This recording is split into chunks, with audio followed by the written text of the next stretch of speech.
হরে কৃষ্ণা। মাধব গৌর হরিদাস চ্যানেলে আপনাদের সবাইকে স্বাগতম। আমাদের মানুষ জীবনে কি করা কর্তব্য আর কি করা কর্তব্য নয়, কি করা উচিত আর এই জন্মের উদ্দেশ্যই বা কি, সেটা আমরা সম্পূর্ণরূপে জানি না। তাই আপনাদের কিছু কথা কবিতার মাধ্যমে স্মরণ করিয়ে দিতে চাই। কবিতা নয়, এটা ছিল নরোত্তম দাস ঠাকুর এটা লিখেছিলেন। তো আপনাদেরকে শোনানোর চেষ্টা করছি। আশা করি এই কবিতা শুনে আপনাদের খুব ভালো লাগবে। তো চলুন, ছিল নরোত্তম দাস ঠাকুর আমাদের এই দুর্লভ মানুষের জন্ম কি কর্তব্য আর আমরা কি করছি বাস্তবে, তার একটা জ্বলন্ত উদাহরণ নরোত্তম দাস ঠাকুর আমাদের দিয়েছেন। তো চলুন সেই কথাগুলো আমরা স্মরণ করি।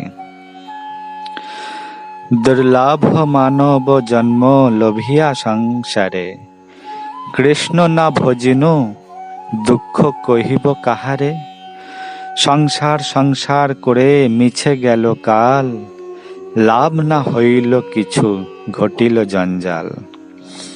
আমরা কৃষ্ণকে না ভজে আমরা কত দুঃখ কষ্ট পাচ্ছি। এই সংসার সংসার করে দিন বৃথা দিন চলে যাচ্ছে আমাদের। তাই বলছে, সংসার সংসার করে মিছে গেল কাল, লাভ না হইল কিছু ঘটিল জঞ্জাল। আমাদের সংসার সংসার করে আমরা মিছা দিন বাহিত হচ্ছে, আমাদের কোনো লাভ হচ্ছে না, শুধু জঞ্জালে ভরে যাচ্ছে। কিসের সংসার এই ছায়া ব্রাজি প্রায়, ইহাতে মমতা করি বৃথা দিন যায়। কিসের সংসারে ছায়া ব্রাজি প্রায়, এতে কত মমতা করছি। পুত্র আমার, স্ত্রী আমার, গাড়ি বাড়ি সম্পত্তি সব আমার, ইহাতে মমতাই করছি শুধু। কিন্তু আমরা নিজেরাই জানি না এই সব কিছু আমাদের ছাড়তে হবে। এ দেহ পতন হলে কি রবে আমার? এ দেহ যখন আমাদের পতন হয়ে যাবে, মৃত্যু হবে, তখন কি থাকবে আমার? যাদের জন্য মমতা করছি তারাই তো, তাদেরকে ফেলেই আমাদের চলে যেতে হবে। কেহ সুখ নাহি দেবে পুত্র পরিবার, কেহ সুখ দেবে না তোমাকে, আর কেউ তোমাকে সুখও দেবে না। গর্ধবের মতো আমি করি পরিশ্রম, গাধার মতন সংসারে খেটে যাচ্ছি, শুধু অর্থ ইনকাম করে যাচ্ছি সারাটা জীবন গর্ধবের মতো। পরিশেষ পরিণতি কি হবে আমরা এটাও কখনো স্মরণ করি না। কার লাগি এত করি না ঘুচিল ভ্রম, গর্ধবের মতো আমি করি পরিশ্রম, কার লাগি এত করি না ঘুচিল ভ্রম। দিন যায় মিছা কাজে নিশা নিদ্রা বসে, মিছা কাজে আমাদের দিন চলে যাচ্ছে। নেশায় নিদ্রায় ঘুমিয়ে আছি আমরা, তবু আমাদের স্মরণ হচ্ছে না। নাহি ভাবি মরণ নিকটে আছে বসে, কখন কোন সময় আমাদের মরণ আসবে সেটা আমরা নিজেরাই জানি না। আমাদের মরণ যে নিকটে বসে আছে, কার কখন কোথায় নিকটে বসে আছে মরণ আমরা নিজেরাই জানি না। ভালো মন্দ খাই হেরি পরি চিন্তাহীন, ভালো মন্দ খাচ্ছি, ঘুরছি ফিরছি বেড়াচ্ছি, কোনো চিন্তা নেই। নাহি ভাবি এ দেহ ছাড়িব কোন দিন, আমরা ভাবি না এ দেহ কোন দিন আমাদের ছাড়তে হবে, কোন দিন আমাদের ছেড়ে চলে যেতে হবে দেহ। দেহ গল কলত্রাদি চিন্তা অবিরত, জাগিছে হৃদয় মোর বুদ্ধি করি হত। হায় হায় নাহি ভাবি অনিত্যই সব, আমরা এখনো ভাবতে পারছি না যে এসব অনিত্য। এই সংসারে যা কিছু দেখছি, যাকে নিয়ে আছি, যার প্রতি মায়া মমতা করছি, ভালোবাসছি, এ সব অনিত্য। জীবনে বিগতে কোথা রহিবে বৈভব, শ্মশানে শরীর মম পড়িয়া রহিবে। বিহঙ্গ পতঙ্গতায় বিহার করিবে। কুকুর শিগাল সব আনন্দিত হয়ে মহোৎসব করিবে আমার দেহ লয়ে। যে দেহের এই গতি তার অনুগত, সংসার বৈভব আর বন্ধুজন যত। অতএব মায়ামোহ ছাড়ি বুদ্ধিমান, নিত্য তত্ত্ব কৃষ্ণ ভক্তি করুণ সন্ধান।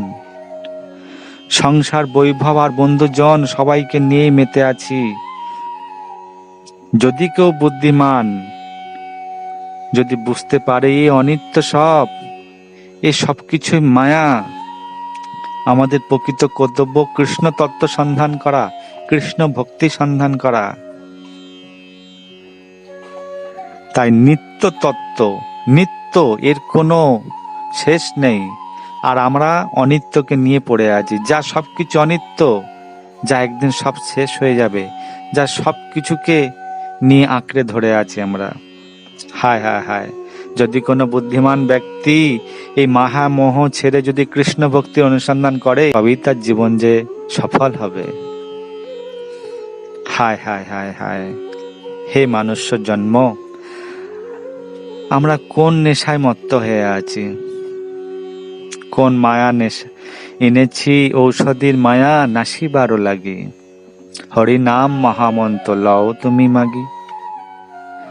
এনেছি ঔষধির মায়া নাসিবারও লাগি। এই মায়া মোহ করে করে আমরা বৃথা দিন কাটিয়ে দিচ্ছি। এই মায়া কাটাবার ঔষধ মহাপ্রভু নিয়ে এসছেন। এনেছি ঔষধির মায়া নাসিবার লাগি, হরিনাম মহামন্ত্র। মহাপ্রভু বলছেন, হে জীব, কলিহত জীব, তোমাদের মায়া মোহ কাটাবার জন্য আমি ঔষধ নিয়ে এসেছি। সমস্ত প্রকারের ঔষধ, যা পৃথিবীর কোনো ঔষধ কাজে লাগবে না, একমাত্র এই ঔষধই কাজে লাগবে জীবনে, যা হলো হরিনাম মহামন্ত্র। হরে কৃষ্ণা কৃষ্ণা কৃষ্ণা হরে হরে, হরে রাম রাম রাম হরে হরে। এই মহামন্ত্র জীবদের জন্য নিয়ে এসছে। হে কলিহত জীব, তোমরা সবাই হরিনাম মহামন্ত্র নাও আর নিজের জীবনকে সফল করো। আমাদের যে ফিরে যেতে হবে আসল বাড়ি, আমাদের এই সবকিছু ফেলে যেতে। আমরা ভাবছি যে আমি অনেক কষ্ট করে, অনেক অর্থ ইনকাম করে এত সুন্দর ঘর বাড়ি করেছি, এত জমি সম্পত্তি করেছি, টাকা কড়ি, ব্যাংক ব্যালেন্স সবকিছু রয়েছে। না, এ সঙ্গে যাবে না। আমরা জানি, সবকিছু জানি যে এ আমাদের সঙ্গে যাবে না। এই মা মোহ, দুঃখ কষ্ট পাচ্ছি, মায়ার লাথি খাচ্ছি। পুত্রের কাছে লাথি, মেয়ের কাছে লাথি, স্ত্রীর কাছে লাথি, কত ঝাঁটা লাথি খাচ্ছি জীবনে, তবুও আমাদের সার হচ্ছে না। তাই একমাত্র আনন্দের উৎস যেখানে আমাদের ফিরে যেতে হবে, আমরা তো এই ভাড়া বাড়িতেই আছি। এই ঘর কি মৃত্যুর সময় নিয়ে যাবে? আমরা জানি, তবুও আমরা অজ্ঞান হয়ে আছি। আমি 19 বছর বয়সে ভক্ত হই। তখন আমার মা বলতেন, এত অল্প বয়সে ভক্ত হওয়ার কি দরকার? তুমি যখন বৃদ্ধ হবে, অর্থাৎ মৃত্যুর আগে, তখন তুমি ভক্ত হবে। আমি তখন মাকে জিজ্ঞাসা করি, আমি কতদিন বাঁচবো তা কি তুমি বলতে পারো? মা তখন উত্তর দেন, আরে পিতামাতা জানে নাকি তাদের সন্তান কতদিন বাঁচবে? তখন আমি বললাম, যদি না জানো আমি কতদিন বাঁচবো, তাহলে কি করে বলতে পারো যে বৃদ্ধ হলে ভক্ত হব? আমি যে বৃদ্ধ হওয়া পর্যন্ত নিশ্চিত থাকবো কি না, তার কি গ্যারান্টি? তাই সকলের কাছে অনুরোধ আমার, শাস্ত্রের নির্দেশ অথাত ব্রহ্ম জিজ্ঞাসা এখন থেকেই শুরু করুন, এখন থেকেই চর্চা করুন। শ্রীমদ্ ভাগবত বলছে যে প্রত্যেক যুগে একটি করে যজ্ঞ রয়েছে। আর গীতায় বলা হচ্ছে, আমরা যদি যজ্ঞের জন্য, ভগবানের সন্তুষ্টি বিধানের জন্য কর্ম করি, তাহলে কর্মবন্ধন থাকবে না। যজ্ঞার্থাৎ কর্মণ অন্যত্র লোক হয়ম কর্মবন্ধন। আর কর্ম যদি ভগবানের সন্তুষ্টি বিধানের জন্য না করা হয়, তবে আমাদের কর্মবন্ধন তৈরি হবে। সেজন্য ধ্যায়তম বিষ্ণু। সত্য যুগে ছিল ধ্যান, ত্রেতা যুগে ছিল হোম যজ্ঞ, দাপর যুগে ছিল অর্চনা, মন্দিরে পূজা, আর কলিযুগে হরিনাম সংকীর্তন। তাই আমাদের প্রধান কর্ম হচ্ছে হরি নাম সংকীর্তন করা, কলিযুগের একমাত্র মহামন্ত্র। এতেই আমাদের মায়া নাশ হবে। চৈতন্য মহাপ্রভু এই হরিনাম মহামন্ত্র নিয়ে এলেন কলিযুগের মানুষদের উদ্ধার করার জন্য।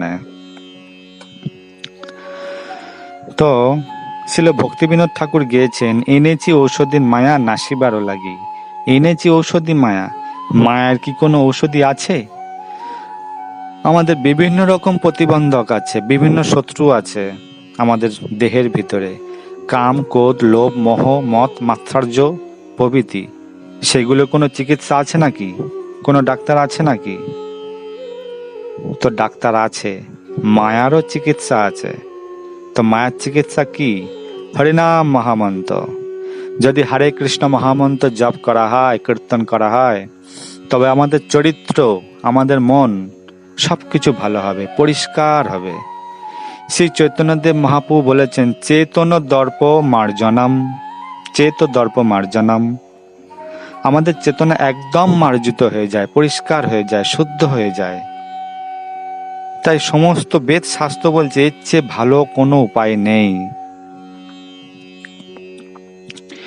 গীতায় বলা হয়েছে, বহু জন্মের পর জ্ঞানীরা বুঝতে পারেন, বাসুদেব সর্বমিতি সব মহাত্মা সদুর্লভ। বাসুদেব শ্রীকৃষ্ণ হচ্ছেন সবকিছুর আদি উৎস। ভক্তরা আগেই জানেন যে বাসুদেব সর্বমিতি। ভগবানের নাম কীর্তন করা। শ্রীমদ্ ভাগবতে সুখদেব গোস্বামী কলিযুগের বিভিন্ন অসুবিধাও বর্ণনা করতে গিয়ে সবার শেষে বলেছেন, এত সব বলার কি দরকার। কলৌ দোষে নিধি রাজন, কলিযুগ হচ্ছে দোষের নিধি, কলিযুগ দোষের সাগর। কত দোষ রয়েছে আমাদের সাগরে, কত জল আছে কেউ কি বলতে পারে? কত বিন্দু জল আছে এতে সমুদ্রে, কেউ গুনতে পারবে? অসম্ভব। তদ্রূপ কলিযুগে কত দোষ আছে, সমস্ত দোষের সাগর। ঝগড়াঝাঁটি, হিংসা, অহংকার, বিদ্বেষ, চিটিংবাজি, কত রকম অসুবিধা। এমনকি নিজের পরিবারে ছোট বড় সবার মধ্যে কত ঝামেলা। আপন জনেরাই আপনজনদের ছড়ি মারে। খুন হলে দেখা যায় মানুষ আত্মীয় স্বজনের সাথে কত প্রেমের সম্পর্ক রয়েছে। এভাবে কলিযুগে অসংখ্য দোষ বর্তমান। কলিযুগের বিভিন্ন দোষ, কিন্তু একটা মহৎ গুণও আছে। কলৌ দোষে নিধি রাজন অস্তি এক মহৎ গুণ, একটি মহৎ গুণ। যত দোষ আছে সব এক পাল্লায় রেখে আরেক পাশে মহৎ গুণকে স্থাপন করলে অন্য পাল্লা হালকা হয়ে যাবে, আর মহৎ গুণের পাল্লাটি ভারী হয়ে যাবে। যে দোষের পাল্লাটা চাপনে, সেই দোষের পাল্লা উঠে মহৎ গুণের পাল্লাটি ভারী হয়ে যাবে। এই একটি মহৎ গুণ আছে, একটি মহৎ গুণ। সেটা কি? সেটা হলো সেই হরিনাম সংকীর্তন, যা চৈতন্য মহাপ্রভু নিয়ে এসেছিলেন। হরে কৃষ্ণ কৃষ্ণ কৃষ্ণ হরে হরে, হরে রাম রাম রাম হরে হরে। তো আমাদের কলিযুগে অনেক দোষ আছে, আর এই দোষের মধ্যে একটা মহৎ গুণ হরিনাম সংকীর্তন। আমরা যদি হরিনাম সংকীর্তন করি তাহলে আমাদের মন কলুষ মুক্ত হবে, কলুষ মুক্ত হবে। আর এই কলিযুগে হরিনাম সংকীর্তন হচ্ছে সমস্ত ওষুধের মহা ঔষধ, সমস্ত ওষুধের মহা ঔষধ। কেবল হরিনাম করার মাধ্যমে আমরা নিশ্চিত ভগবত ধামে ফিরে যেতে পারি এই কলিযুগে। নাস্তেব্য নাস্তেব্য নাস্তেব্য গতির অন্যথা। কলিযুগে আর কোনো উপায় নেই নেই নেই। এই হরিনামের প্রচার সারা পৃথিবী বিস্তার লাভ করেছে। রাশিয়া, ইউরোপ, আমেরিকা, পশ্চিম আমেরিকা সব পৃথিবীর সবখানেই হরিনাম প্রচার হয়েছে। অল্প সময়ের মধ্যে তা খুব ভালোও লাগছে। সেজন্য ভক্তগণ নিত্য কীর্তন করে আনন্দ পাচ্ছেন। তাই এই কলিযুগে যদি কেউ ভাবে আমি খারাপ কাজ করব, ভাবলে তার পাপ হবে না। কিন্তু দাপর বা অন্য যুগে যদি কেউ পাপ কাজের চিন্তাও করত, তবে তার পাপ হয়ে যেত। আর কলিযুগ এতই মহৎ যুগ, এত দোষের সাগরের যুগ, আর কলিযুগে কেউ যদি ভালো কাজে চিন্তা করে, আমি ভগবানের পূজা করব, আমি দান করব, তবে সাথে সাথেই তার ফল পেয়ে যাবে। আর যদি কাজ করেন তবে বহু গুণ ফল পেয়ে যাবেন। এটাই হলো কলিযুগের মহৎ গুণ। সেজন্য কলিযুগ যদিও দোষের সাগর, তবুও মানুষ যদি হরিনাম করলে চিত্তশুদ্ধ হয়ে যায়। মৃত্যুর পর গোলক বৃন্দাবনে গমন তো বটেই, জীবিত থাকতে হরিনাম করে অপার আনন্দ পাবেন। কৃষ্ণ সেবার মধ্যে যে বিপুল আনন্দ, তা এই জন্মেই লাভ করতে পারবো। আপনারা যাতে এই আনন্দ থেকে বঞ্চিত না হন, সেই জন্যই আন্তর্জাতিক কৃষ্ণ ভাবনামৃত সংঘ সারা পৃথিবী জুড়ে অব্যাহতভাবে কৃষ্ণ ভাবনার প্রচার করা হচ্ছে। তাই এই মহা হরিনাম সংকীর্তন, এই কৃষ্ণ ভাবনামৃত আন্দোলনে যোগদান করুন আর নিজেকে প্রকৃত সুখী হন, প্রকৃত শান্তি লাভ করতে পারবেন। আজ সারা পৃথিবী জুড়ে হরিনাম সংকীর্তন চলছে, আমরা দেখছি, শুনছি, কিন্তু তবুও আমরা অজ্ঞতার মতন ঘরে বসে আছি, মায়া মোহ দ্বারা আচ্ছন্ন হয়ে পড়ে আছি। আমরা এখনো আমাদের টের হচ্ছে না, আমাদের সার হচ্ছে না। তাই